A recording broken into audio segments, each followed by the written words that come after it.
Buen día, bienvenidos a este video, predicación venciendo el fracaso. Tenemos un hermoso tema, venciendo el fracaso. Hoy vamos a hablar de David. David, una gran historia en la palabra del Señor acerca de él. Antes de hablar de David, definimos la palabra fracaso. Es un suceso lastimoso y funesto. En pocas palabras, la palabra fracaso es totalmente lo opuesto a lo que significa la palabra éxito. Es totalmente lo opuesto.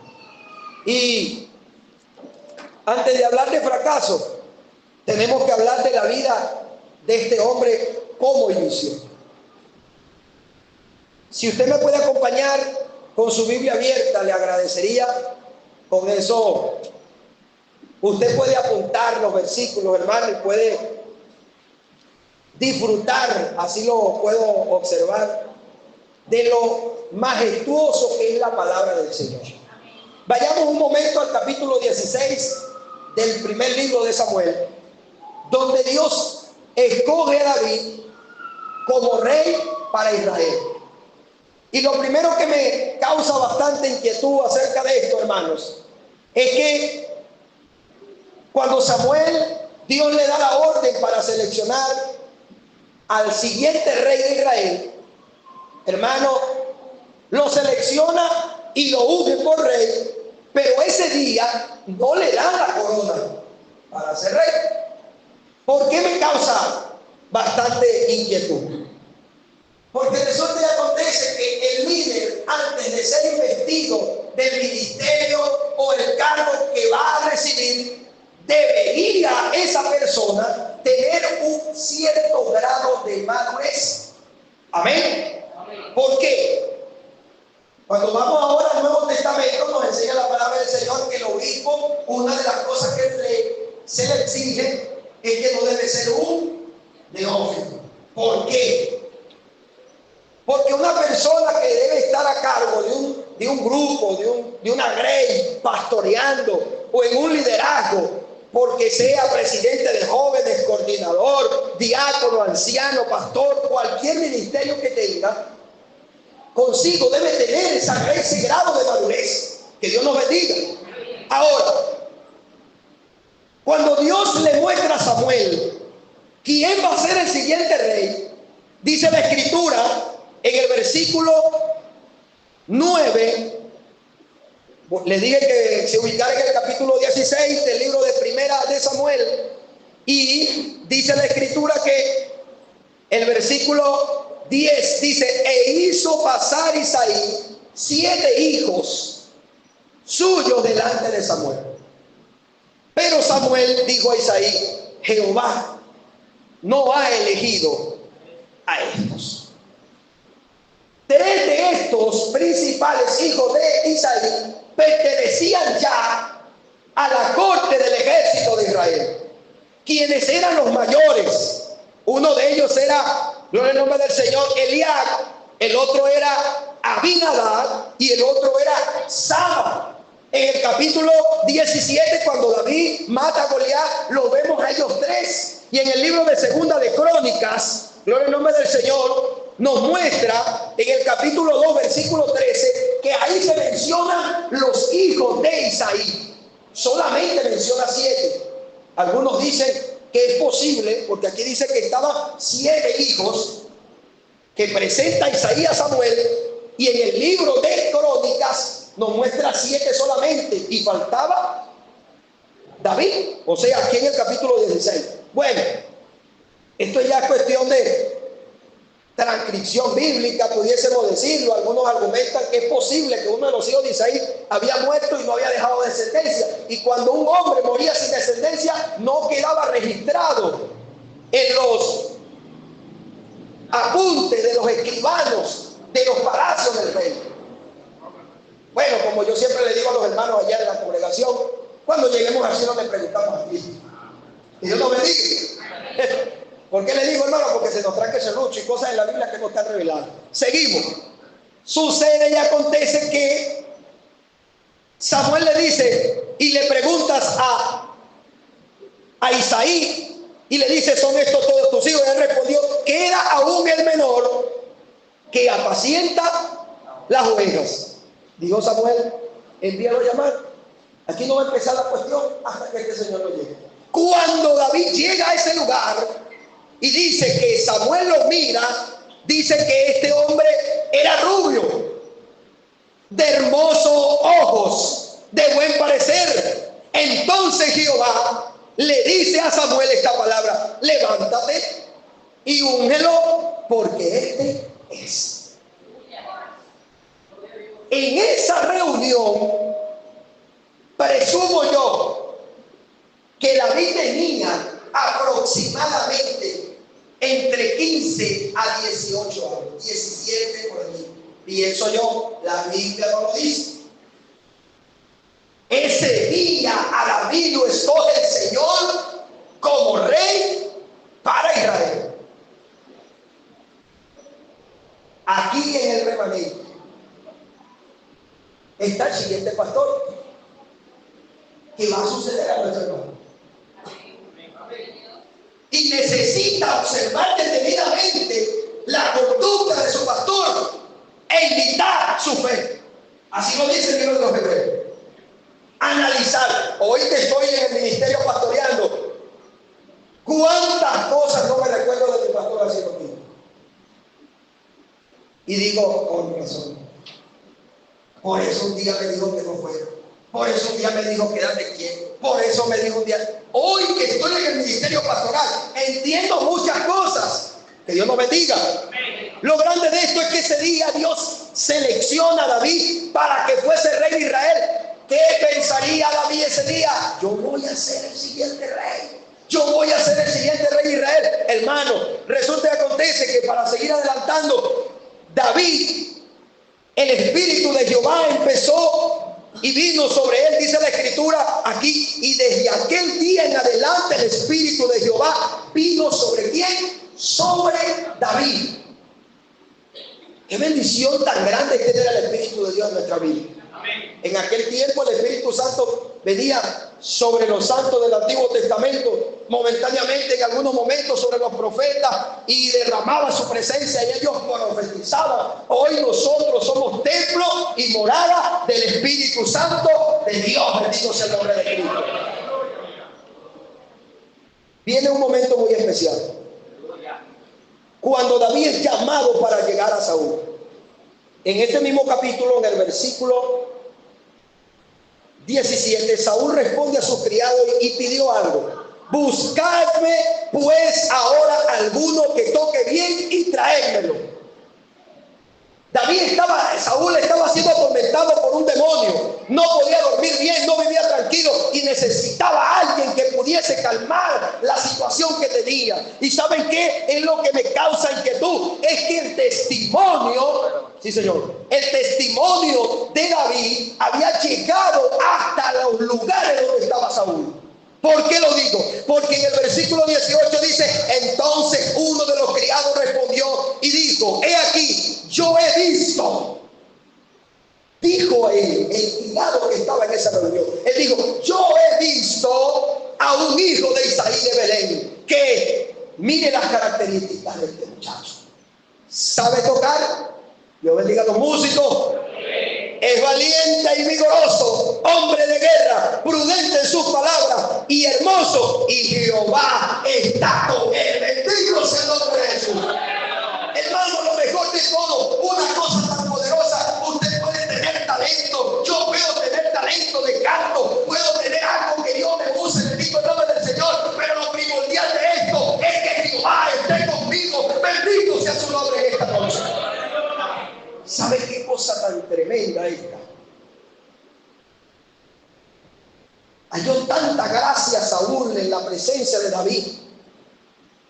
Un joven que tocaba el arpa. Por eso es que la persona que se consagra a Dios está barriendo un patio y es bendecido el patio. Esa persona está lavando los corotos. La hermana está lavando los corotos. Está fregando y ese coroto es bendecido. Esa casa es bendecida porque está consagrada al Señor. Bendito sea el nombre de Jesús. tremenda, hermano. Saúl halló tanta gracia en David que lo tomó para él y le dijo: tú vas a ser, aquí dice en el versículo 21, su paje de armas. En pocas palabras, el chocotero que le cargaba las armas. Y Dios lo bendiga. Pero resulta y acontece de que era momentáneo el momento. Cuando llegó Goliat, que llegó, empezó la batalla con los filisteos. Según el versículo 15, dice la escritura que David había ido y vuelto. Se había ido hacia la casa de su padre porque tenía un oficio. ¿Sabe cuál era? Cuidar las ovejas ¿de quién? De su padre. Hermano, después de haber estado en el palacio, allá seguro que se comía pura lengua pelada. Y ese momento, ¿cómo sería la comida de Saúl? Lo mejor de lo mejor. Y resulta que acontece que lo vuelven a mandar otra vez para la casa de su padre, pero el hombre siguió con el mismo oficio, con humildad, con sencillez, porque Dios resiste a los soberbios, pero la gracia tiene. Mire, hermano, ya sabemos la historia. David se presenta como un campeón y le dijo: ¿qué le van a dar que mate a ese hombre? ¿Qué le van a dar? No, el rey lo va a honrar con riqueza. Y aparte de eso le va a dar la hija. Casi nada, papá. Y lo grande de esto, eximirá de tributos a la casa de su padre en Israel. O sea, no vas a tener más deuda. Vas a tener, no te van a ir a cobrar. Porque cobraban tributo. ¿Querían rey? Agarre. El rey le iba a cobrar. El Señor lo bendiga. Bueno, lo grande de esto, hermano, ¿por qué le decía que David lo selecciona Dios a esa temprana edad? ¿Y a qué edad David recibe la corona? Si nos vamos al libro de Segunda de Samuel, gloria al nombre del Señor, un momento, en esta parte, en el capítulo 2, David primero es proclamado rey sobre Judá. Y al tiempo, David es proclamado rey sobre Israel. Según el capítulo 5 de Segunda de Samuel, en el versículo 4 dice: era David de 30 años cuando comenzó a reinar, y reinó ¿cuánto? 40 años. Mire esto, tenía 30 años cuando empezó a reinar. Le dije que aproximadamente David tenía entre 15, 16 o 17 años. Es posible que David tenía esa edad. Cuando David llega al lugar donde Saúl, que empezó a tocar el arpa y cantarle para que el espíritu se alejara, una de las características que dice el criado acerca de David era que era hombre de guerra. ¿Y sabe qué me hace ver esto? Que David en ese tiempo ya tenía más de 20 años. ¿Por qué los tenía?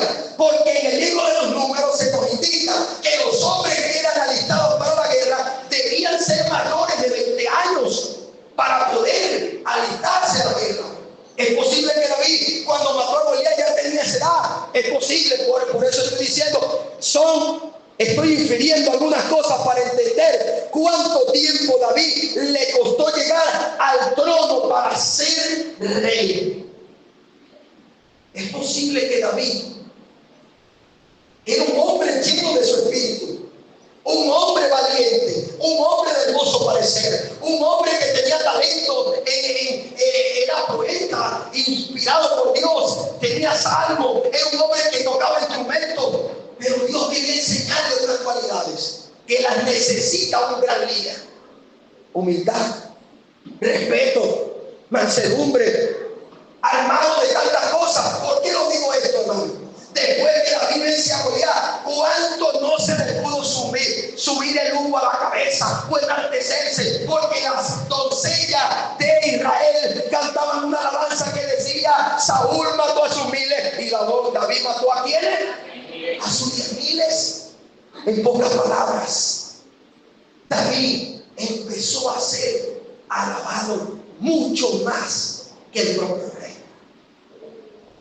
¿Le ha pasado que dentro de la iglesia existe un miembro o ministro que predique, entre comillas, mejor que el pastor?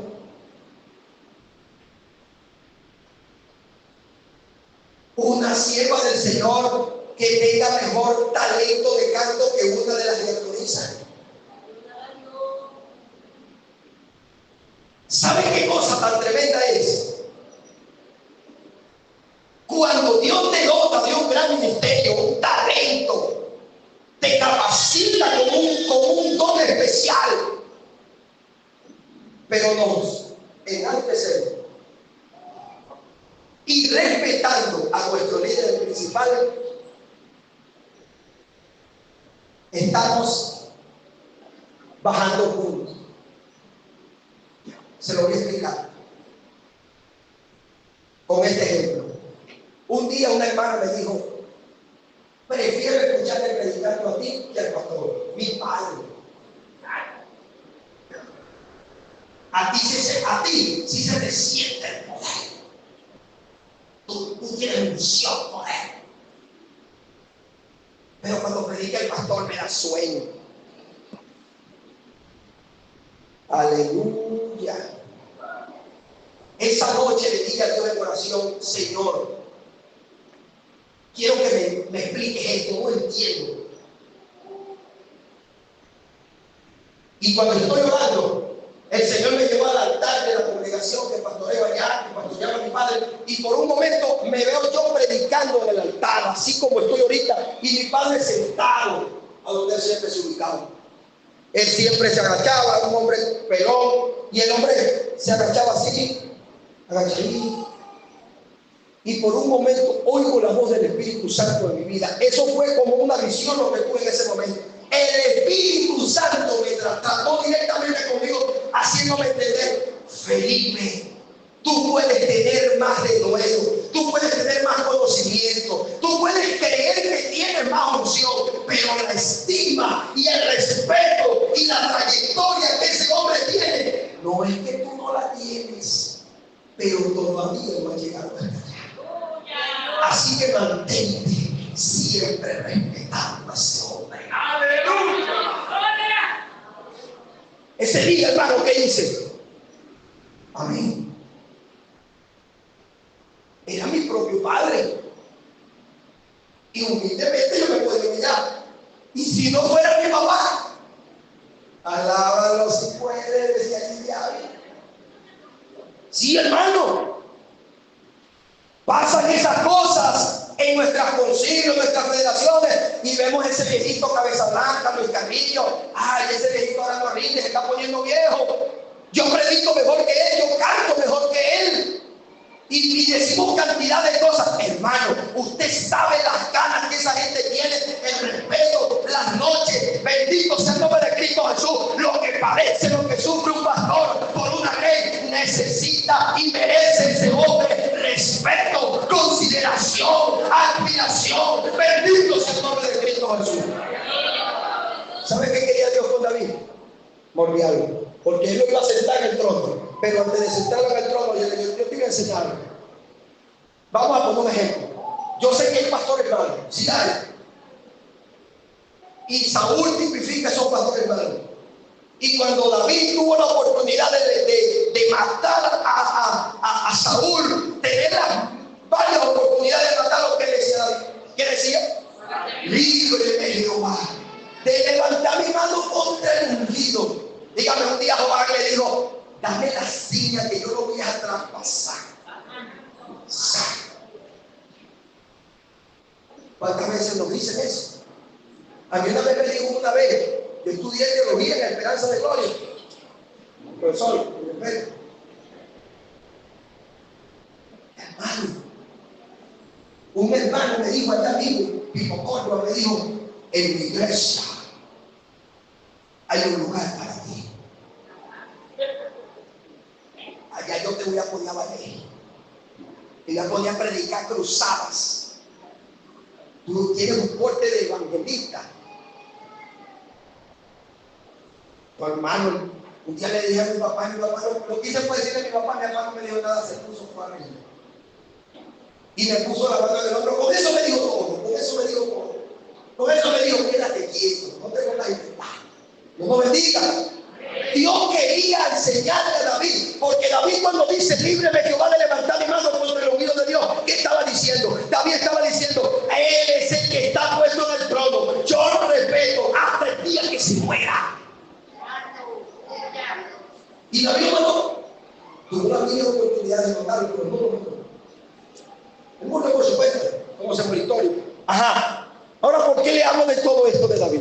David llega a un momento, hermano, David llegó a conquistar mucho. Mira, hermano, David venció a los filisteos, hizo del reino, hermano, cantidad de maravillas. Y estando en la mejor parte de su reino, cuando el reino estaba floreciente, vino el fracaso. Vino el fracaso. La pregunta para usted y para mí, respóndaselo usted. ¿Ha fracasado alguna vez en su vida?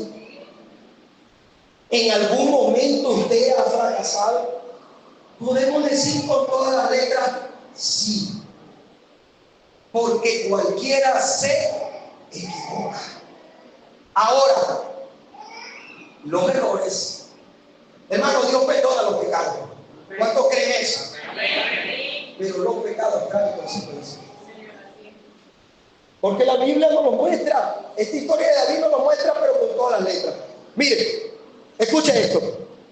David llegó al momento, hermano, donde alcanzó grandes victorias. Muchas victorias alcanzó.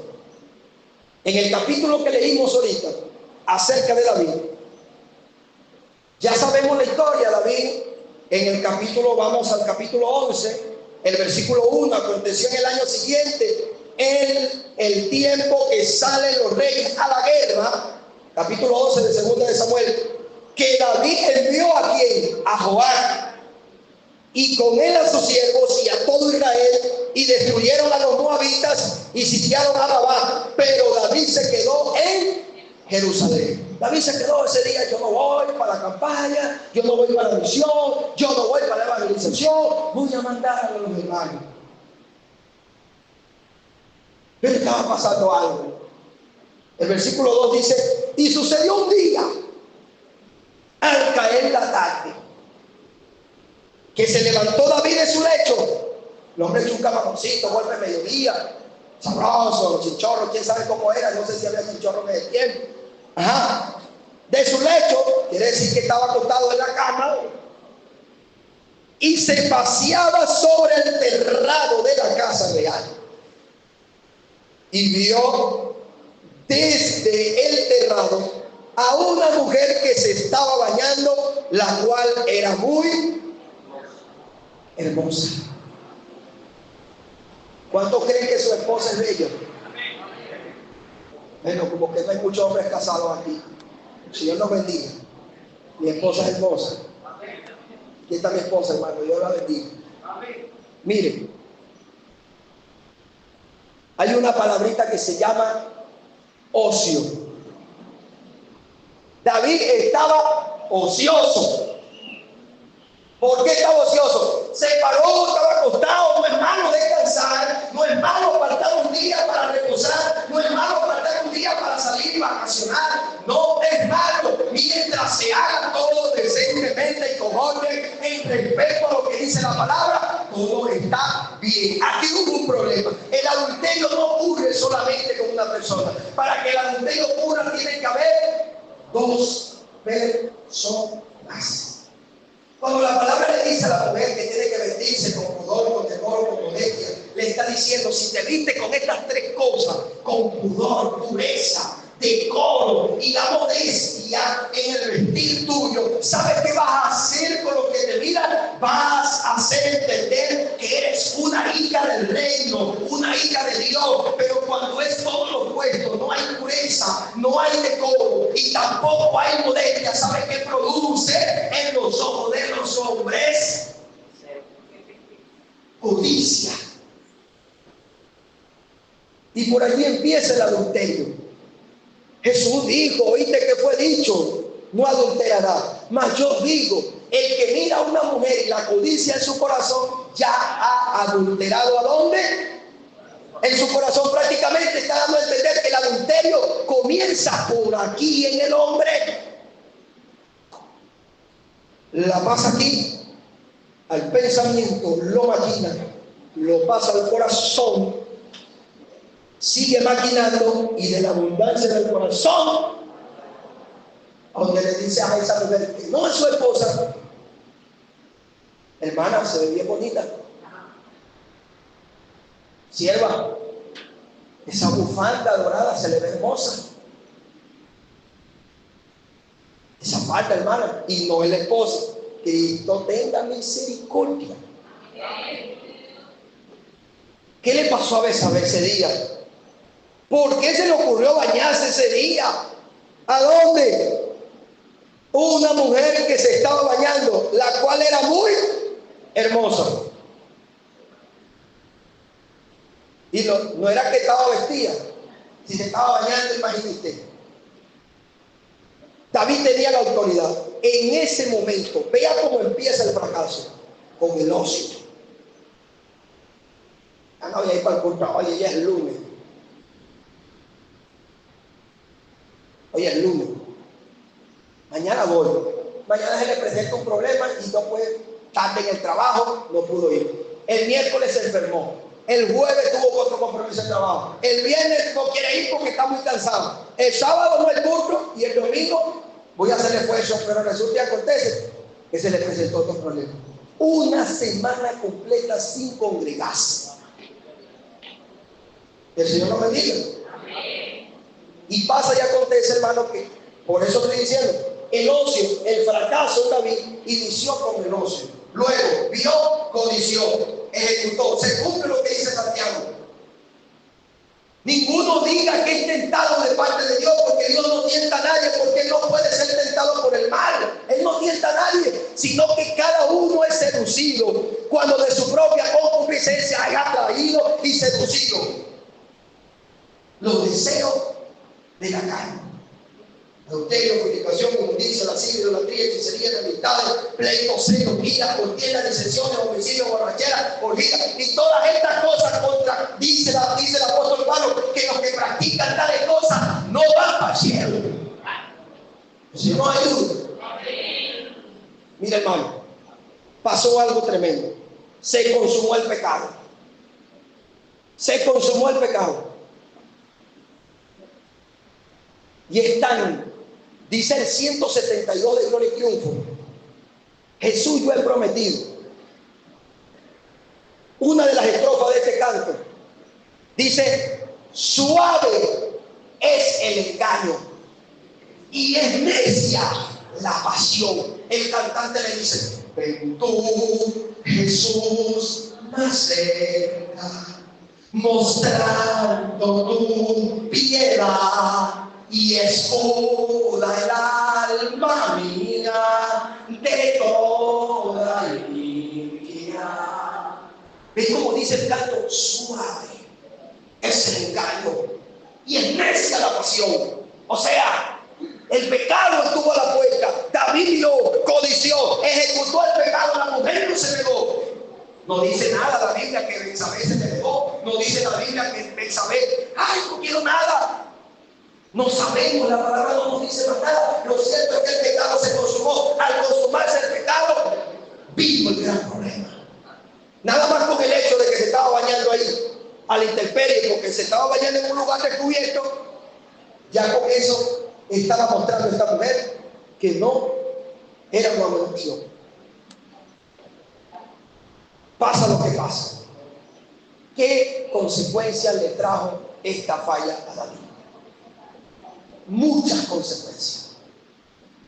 Mira, escuche esto. Hay un comentario que está en la Biblia de Estudio Diario Vivir acerca de este tema y dice: la gran cantidad de esposas que tuvo David le causaron mucha aflicción. Dios nunca estuvo de acuerdo con la poligamia, con que el hombre tuviese más de una mujer. Solamente porque si Dios fuera estado de acuerdo con la mala mía, le fuera hecho 2 o 3 Eva a Adán, pero le hizo una sola. Alaba la gloria de Dios. Como resultado del pecado David con Betsabé, Dios dijo que el asesinato sería una amenaza constante en su familia. Esta se rebelaría y otro dormiría con sus esposas. Todo esto sucedió como Natán lo había predicho, y las consecuencias del pecado no solo afectan la vida del que la comete, sino también de aquellos que nos conocen y nos rodean. Porque David tenía ya otros hijos, otras esposas, y cuando venga David que hace ese gran pecado, comete esa gran falla, se perjudica a él, perjudica a la familia, perjudica. ¿Usted sabe quién era Urías Eteo? ¿Usted sabe quién era el papá de Betsabé? Pertenecían a los valientes de David. Hermano, qué cosa tan tremenda. Cuánta confianza, cuánta admiración, cuánto, mi hermano, los valientes de David, no, chicos. Había que echarle más de parte, era gente de batalla, gente de victoria, que daban su vida por David, y eso fue lo que hicieron. Que el Señor nos bendiga. Amén. Usted sabe que usted busca y esculca por allí entre los nombres de los familiares de Betsabé, y se va a dar cuenta que Aitofel era abuelo de Betsabé. Lo va a encontrar. ¿Y qué hizo Aitofel después que pasó? No fue uno de los que se encompasó con uno de los propios hijos de David para quitarle el reino a David. Por eso David empezó a padecer, a sufrir, porque el fracaso nos hace sufrir. El fracaso trae consigo tantas consecuencias, y eso fue lo que le pasó a David, hermano. David empezó a tener dificultades, pero una cosa tremenda es que cuando el hombre reconoce que se ha equivocado, cuando la mujer reconoce que le ha fallado a Dios, puede ser el pecado más grande, pero Dios lo perdona, Dios lo restaura y Dios lo bendice. Bendito sea el nombre de Jesús. Usted puede agarrar, hermano, al libro de 2 de Samuel y puede empezar a leer, hermano, la cantidad de cosas que David empezó a padecer, a sufrir, hermano, por esta situación de lo que él había cometido, hermano. Pero él dijo, cuando el profeta Natán le dijo la palabra, él dijo: pequé contra Jehová. Él le dijo a Natán: ¿por qué tuviste en poco la palabra? ¿Por qué la tuviste en poco? Eso es lo primero que uno hace, hermano, cuando se equivoca. Tener en poco lo que Dios dice. La Biblia te dice: no mientas, y mentimos. La Biblia te dice: sé honesto, y somos mentirosos. Guárdenos el Señor. Usted sabe qué significa la palabra integridad. Es la capacidad que tiene el cristiano evangélico de ser obediente a Dios, aun cuando su pastor no lo es, aun cuando su esposa no lo está viendo, aun cuando su familia no lo está mirando. Estando en cualquier lugar, sigue manteniendo la obediencia y la lealtad al Señor. Que Dios nos bendiga. Ahora, como el tema de esta noche es venciendo el fracaso, pregúntese usted cómo David venció el fracaso. Tenemos un libro entero de muchas palabras de él. No todos fueron salmos de él, pero fueron muchos los salmos que David escribió o hizo o habló en ese proceso. Cuando él estaba en la situación, hermano, mira, si vamos un momento al Salmo capítulo 51, vamos a observar arrepentimiento y plegaria pidiendo purificación. El fracaso tiene solución. Y el fracaso se puede vencer. David lo venció. ¿Le costó? Sí. ¿Se equivocó? Sí. ¿Sufrió? Sí. ¿Tuvo consecuencias? Sí. ¿Cuáles consecuencias tuvo? Sus propios hijos, uno mató a uno, otro violó a su hermano, otro le usurpó, dos hijos usurparon su trono. ¡Qué cosa tan tremenda! Uno de sus propios hijos tuvo la propia mujer de él. Se cumplió lo que dijo el profeta. Fracasó David. Pero David, cuando se equivocó, le decía a Dios en el capítulo 51: ten piedad de mí, oh Dios, conforme a tu misericordia, conforme a la multitud de tus piedades, borra mis rebeliones. Prácticamente estaba humillado. Mira lo que dijo en el versículo, aquí en el versículo 10 le digo esta palabra: crea en mí, oh Dios, un corazón limpio y renueva un espíritu recto dentro de mí. La forma de vencer el fracaso es acercarte a Dios con corazón humillado, con sencillez de corazón. Si te has equivocado, si esta noche el Espíritu Santo está redarguyendo en tu mente, en tu corazón, haciéndote ver dónde te has equivocado, quiero decirte esta noche que la solución es acercarse a Dios en oración. Decirle a Dios esta palabra: crea en mí, Señor, un corazón limpio, renueva, le decía, un espíritu recto dentro de mí. No quites de mí tu Santo Espíritu. ¿Y sabes qué le dijo? Vuélveme el gozo de tu salvación. ¿Qué le está diciendo? El pecado nos quita el gozo. Cuando pecamos se nos quitan las ganas de leer la Biblia. Cuando pecamos se nos quitan las ganas de orar. Cuando pecamos se nos quitan las ganas de ir al culto. Es como que tenemos una careta que nos dice pequé. Y cuando vamos llegando a la iglesia sentimos como una vergüenza, como que si los demás saben lo que hicimos. Y no es que ellos saben, sino que es que por causa del pecado estamos desnudos ante la presencia del Señor.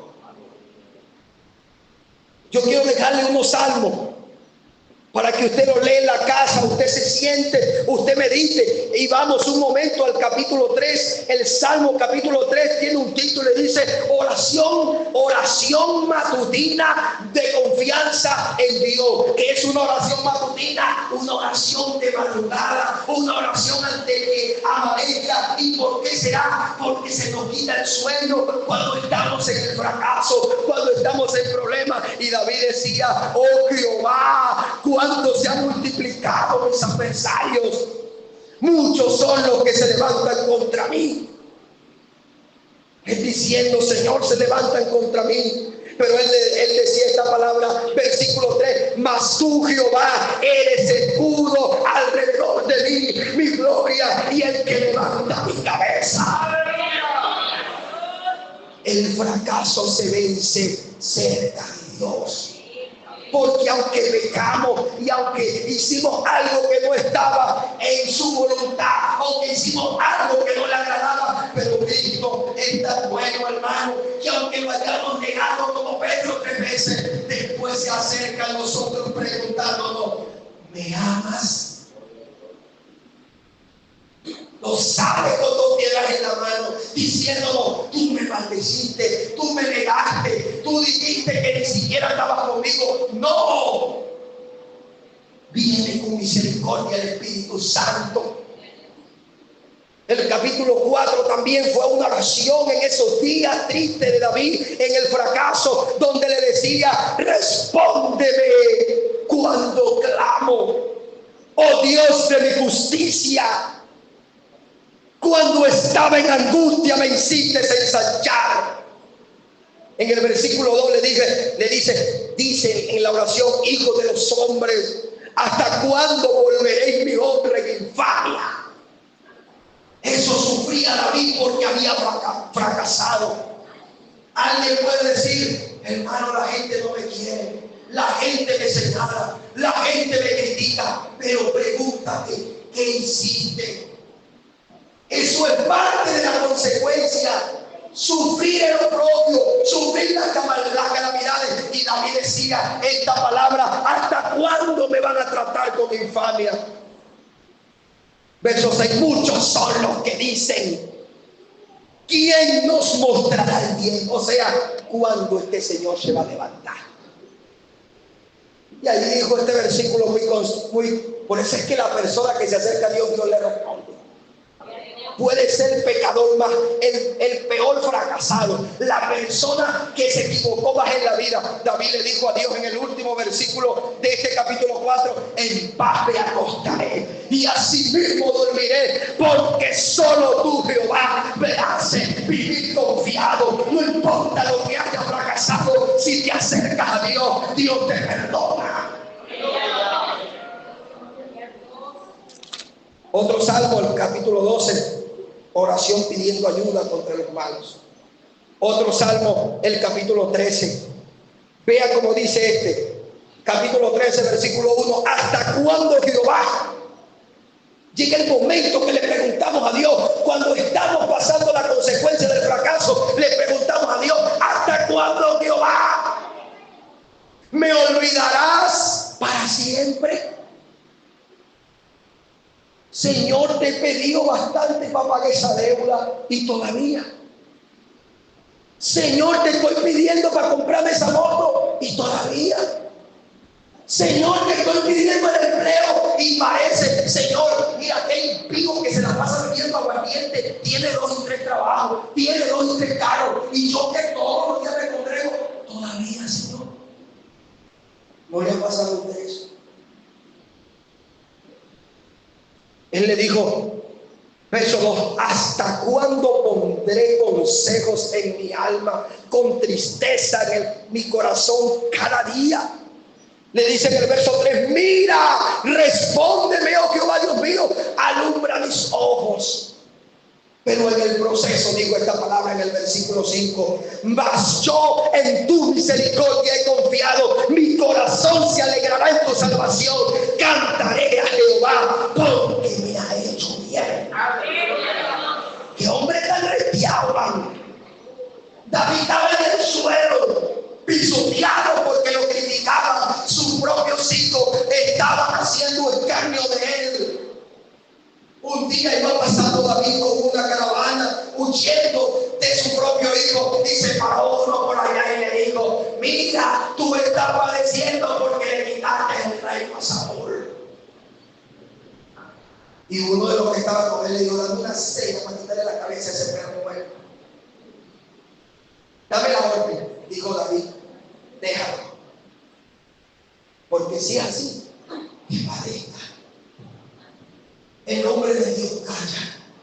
Si se acercan a ti y te dicen: tú lo que estás pagando, no le respondas. Agacha tu cabeza y encomienda de Dios. Otro salmo, el capítulo 28. Qué bello salmo, hermano. Cuando David estaba haciendo una plegaria, pidiendo ayuda y pidiendo una alabanza, una respuesta. ¿Cuántas veces le preguntamos a Dios cosas y parece que Dios no responde? Parece que hay un silencio. Él le dijo: a ti clamaré, oh Jehová, roca mía.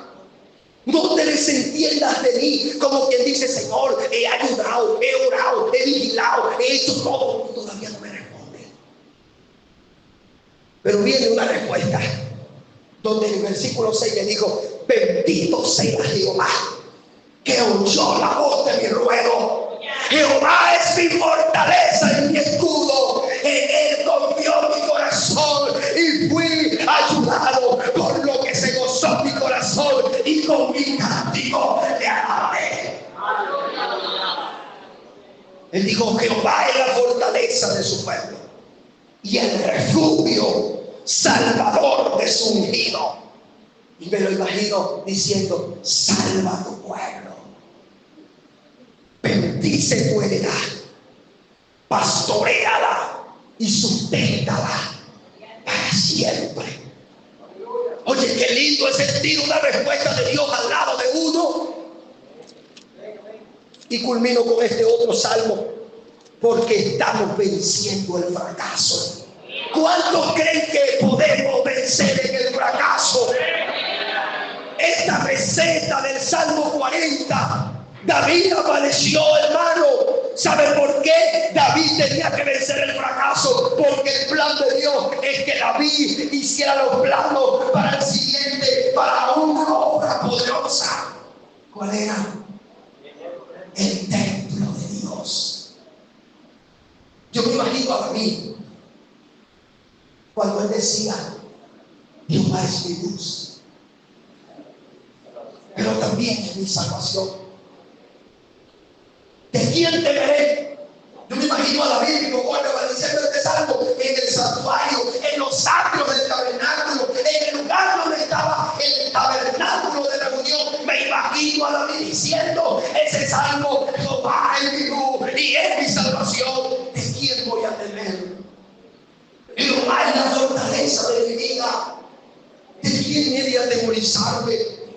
Se juntaron contra mí los malignos, los mis angustiadores para comer mi carne, pero ellos tropezaron y cayeron. Y aunque un ejército acampe contra mí, no temerá mi corazón. Y aunque contra mí se levante guerra, yo estaré confiado. En el versículo 4 de ese capítulo, David dijo: una cosa he levantado, pero es para buscar que esté en la casa de Jehová. Todavía no estaba construyendo el templo y David se imaginaba como que si estuviera en la casa de Dios. Que esté en la casa de Jehová, esté aquí todos los días de mi vida para contemplar la hermosura de Jehová y para inquirir en su santo templo.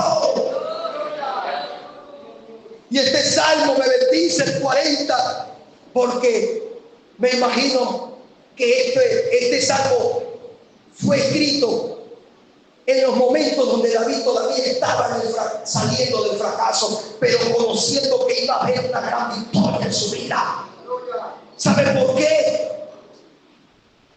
Porque él dijo esta palabra: pacientemente esperé a Jehová. ¿Y qué hizo? Se inclinó a mí y oyó mi clamor y me hizo sacar del pozo de la desesperación, del lodo cenagoso. Y después que lo sacó de allí, puso mis pies ¿sobre qué? Sobre una roca, sobre una peña. ¿Quién es la roca? Cristo. Estamos sobre Cristo. Puso mis pies sobre peña y enderezó mi paso, y después puso un cántico nuevo en mi boca. Alabanza a nuestro Dios. Cantarle a Dios en el proceso de paso.